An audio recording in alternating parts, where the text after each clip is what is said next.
Bismillahirrohmanirrohim. Bertemu kembali dengan Miss Soraya dalam pembelajaran IPS kelas 8. Dan kita hari ini akan membahas tentang konflik dalam kehidupan sosial.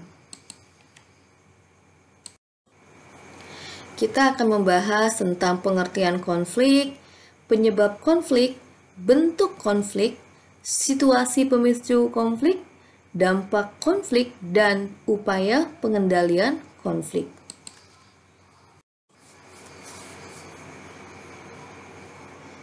Pengertian konflik. Konflik berasal dari bahasa Latin configere, artinya saling memukul. Menurut Kamus Besar Bahasa Indonesia, mengartikan konflik adalah percekcokan, perselisihan, atau pertentangan. Dan menurut Kamus Sosiologis, konflik adalah proses antara dua atau lebih orang yang berusaha menyingkirkan pihak lain dengan jalan menghancurkan atau membuat tidak percaya. Menurut Sujono Sukamto, konflik adalah proses memenuhi tujuan dengan cara menentang pihak lain disertai ancaman atau kekerasan. Menurut Louis Althusser, konflik adalah perjuangan nilai, kekuasaan, dan sumber daya yang bersifat langka dengan maksud menetralkan, mencederai, atau melenyapkan lawan. Dan menurut Gilin dan Gilin, konflik adalah proses interaksi yang berlawanan atau oppositional process.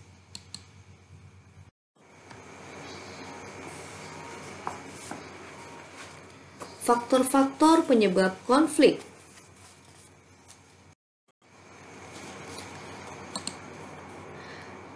Sujono Sukamto mengemukakan 4 faktor yang dapat menyebabkan terjadinya konflik dalam masyarakat. Yang pertama, perbedaan antar individu. Setiap manusia adalah individu yang berbeda dan unik, memiliki pendirian dan perasaan berbeda dengan orang lain. Perbedaan pendirian tersebut dapat menjadi faktor penyebab konflik. Perbedaan kebudayaan. Orang dibesarkan dalam lingkungan yang berbeda dengan budaya yang berbeda, sehingga cenderung terpengaruh pola pemikiran dan pendirian kelompoknya. Secara sadar atau tidak, hal itu dapat menyebabkan pertentangan. Perbedaan kepentingan. Adanya perbedaan kepentingan ini merupakan faktor lain penyebab konflik atau pertentangan. Kepentingan itu dapat menyangkut kepentingan politik, ekonomi, sosial, dan budaya. Dan faktor penyebab konflik yang keempat adalah perubahan sosial. Perubahan dalam masyarakat akan mempengaruhi cara pandang sebagian anggota masyarakat atas nilai, norma, dan perilaku manusia.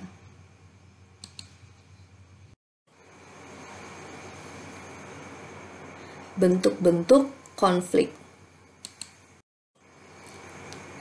Bentuk konflik menurut Raff, dan Robb. Raff membedakan konflik atas 4 macam, yaitu sebagai berikut. Konflik antara peran-peran sosial, seperti konflik antara peran-peran dalam keluarga atau profesi. Konflik antara kelompok-kelompok sosial. Konflik antara kelompok-kelompok yang terorganisasi dan tidak terorganisasi. Konflik-konflik di antara satuan nasional seperti antar partai politik, antar negara, atau antar organisasi internasional.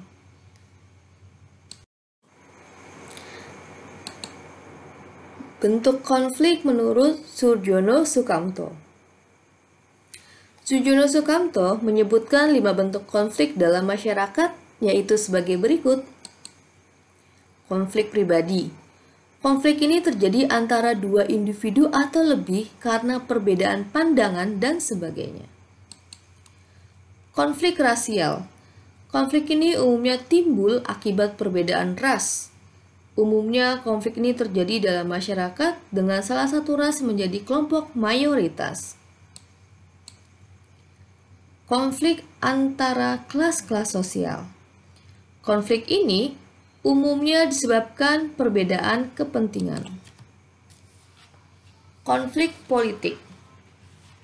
Konflik ini terjadi akibat perbedaan kepentingan atas tujuan politik seseorang atau kelompok. Konflik internasional.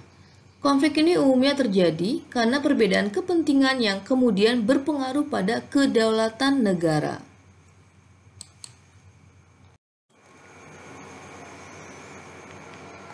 Situasi pemicu konflik. Psikolog sosial Ursula Ler mengemukakan berbagai situasi pemicu konflik sebagai berikut. Konflik dengan orang tua sendiri.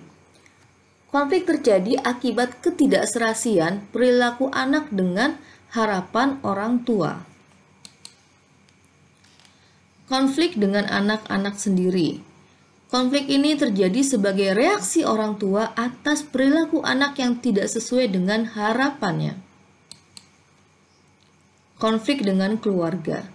Konflik ini dapat timbul dalam hubungan seluruh perkembangan seseorang.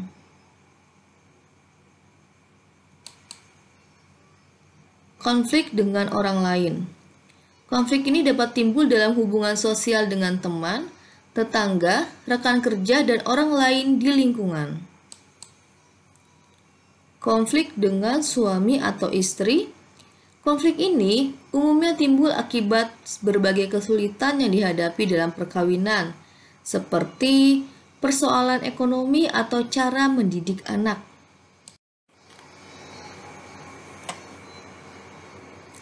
Situasi pemicu konflik selanjutnya adalah konflik di sekolah. Konflik di sekolah antara lain tidak dapat mengikuti pelajaran, tidak lulus ujian, persoalan antara guru dan murid, atau persoalan antara teman-teman sebaya di kelas. Konflik dalam pemilihan pekerjaan. Konflik dalam pemilihan pekerjaan dapat berupa konflik yang timbul dari pekerjaan itu sendiri. Misalnya, pekerjaan tampak membosankan atau terlalu berat. Konflik agama. Konflik ini umumnya berhubungan dengan pertanyaan-pertanyaan antara lain mengenai tujuan hidup, aturan yang bertentangan dengan agama, dan pernikahan berbeda agama. Konflik pribadi. Konflik ini dapat timbul antara lain akibat minat yang berlawanan, tidak ada keuletan, dan tidak ada kemampuan untuk mengembangkan diri. Selanjutnya adalah tentang dampak positif dari konflik. Segi positif suatu konflik antara lain adalah 1. Membantu memperjelas aspek-aspek kehidupan yang masih belum tuntas ditelaah. 2. Memungkinkan penyesuaian kembali norma, nilai, serta hubungan sosial dalam kelompok bersangkutan sesuai dengan kebutuhan individu atau kelompok. Meningkatkan solidaritas antara sesama anggota yang mengalami konflik dengan kelompok lain.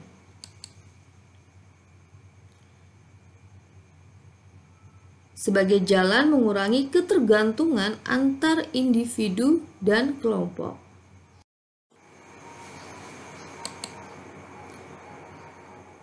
Menghidupkan kembali norma-norma lama dan menciptakan norma-norma baru. Sarana mencapai keseimbangan antara kekuatan-kekuatan yang ada di dalam masyarakat. Dan dampak positif dari konflik yang terakhir adalah memunculkan sebuah kompromi baru antara pihak-pihak yang berkonflik.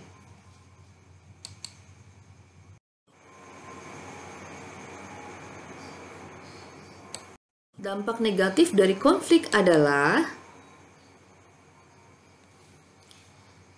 Segi negatif suatu konflik antara lain sebagai berikut. Keretakan hubungan antar individu atau kelompok, berubahnya sikap kepribadian para individu, baik yang mengarah kepada hal-hal positif atau negatif, kerusakan harta benda dan jatuhnya korban manusia, munculnya dominasi kelompok pemenang atas kelompok yang kalah.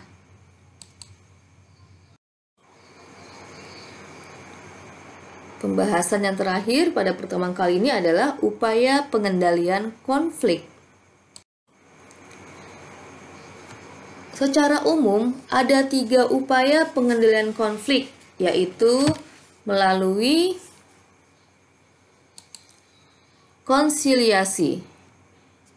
Konsiliasi yaitu bentuk pengendalian konflik yang dilakukan melalui lembaga-lembaga tertentu yang memungkinkan diskusi dan pengambilan keputusan yang adil di antara pihak-pihak yang bertikai. Mediasi. Mediasi yaitu bentuk pengendalian konflik yang dilakukan dengan cara kedua belah pihak menunjuk pihak ketiga sebagai mediator atau penengah. Pihak ketiga ini memberikan nasihat-nasihat tentang cara terbaik dalam menyelesaikan konflik. Dalam mediasi, pemikiran atau nasihat pihak ketiga bukan merupakan keputusan yang mutlak. Dan yang ketiga adalah arbitrase.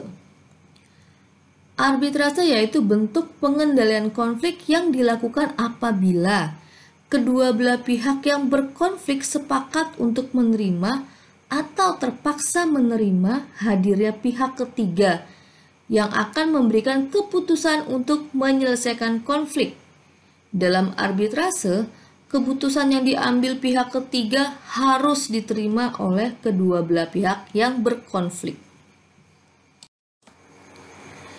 Menurut George Simmel, cara pengendalian konflik adalah sebagai berikut.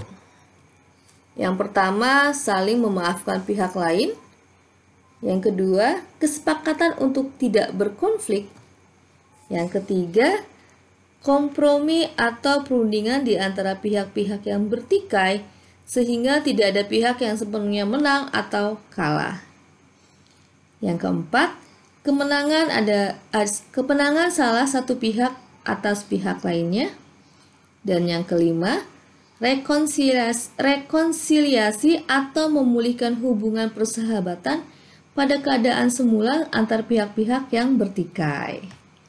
Nah, demikian tadi pemaparan tentang konflik dalam kehidupan